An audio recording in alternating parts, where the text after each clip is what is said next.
రాత్రిపూట కనిపించే నక్షత్రాలు ఉదయాన్నే మాయమైనట్లు గ్లామర్ ప్రపంచంలో రఫ్ఫాడించిన ఎంతో మంది సినీ తారలు అవకాశాలు సన్నగిల్లాక కనిపించకుండా పోయారు.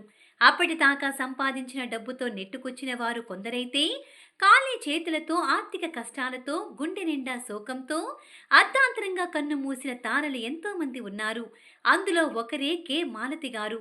స్టార్ హీరోయిన్ గా వెలుగొందిన ఆమె తర్వాతి కాలంలో ఎటువంటి దుర్భర జీవితం గడిపింది, ఎన్ని కష్టాలు అనుభవించింది అనేది ఈ వీడియోలో చూద్దాం. కె మాలతి గారు ఈమె తెలుగింటి అమ్మాయి. 1926లో ఏలూరులో జన్మించారు. తండ్రి గొల్లపూడి సూర్యనారాయణ గారు.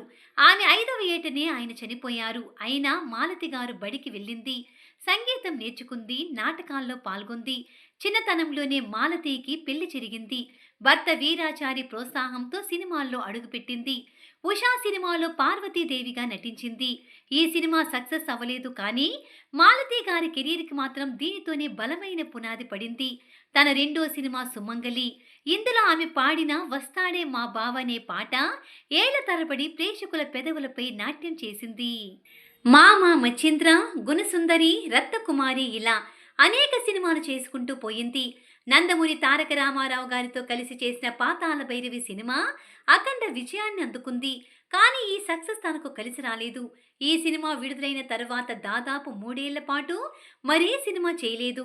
కాళహస్తి మహత్యంతో రీ ఎంట్రీ ఇచ్చింది, కానీ ఆమెకు హీరోయిన్గా అవకాశాలు తగ్గిపోయాయి.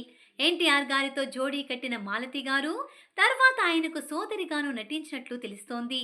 తను చివరిగా 1979లో వచ్చిన శ్రీ తిరుపతి వెంకటేశ్వర కళ్యాణం సినిమాలో నటించింది.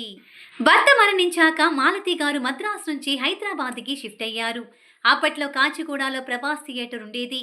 ఆ థియేటర్ వెనుక రేకుల షెడ్డులో మాలతి గారు ఒంటరిగా ఉండేది. రోజు పక్కనే ఉన్న గుడికి వెళ్ళి 2 పూటల పూజారిచ్చే ప్రసాదంతో కడుపు నింపుకునేది. తను నటిని అన్న విషయం ఎవరికీ చెప్పేది కాదు. 1979 నవంబర్ 25న పెనుగాలి వీచడంతో ప్రభాస్ థియేటర్కి చెందిన 20 అడుగుల గోడ కూలి మాలతి గారి ఇంటి పైకప్పుపై పడింది. రేకుల షెడ్డు నేలమట్టమయ్యింది. శిథిలాల కింద చిక్కుకున్న మాలతిని ఉస్మానియా ఆసుపత్రులకి తీసుకెళ్లే లోపే ఆమె కన్ను మూశారు. ఇంట్లో ఉన్న ట్రంకు పెట్టి తెరిచి చూస్తే ఎన్టీఆర్ గారితో కలిసి దిగిన ఫోటోలు కనిపించాయి. అప్పుడు అందరికీ తను పాతాళ భైరవి హీరోయిన్ అని తెలిసింది. అలాగే ఆమె కష్టాలను బాధలను రాసుకున్న డైరీ కనిపించగా దాన్ని చదివి కంటతడి పెట్టని వారు లేరు.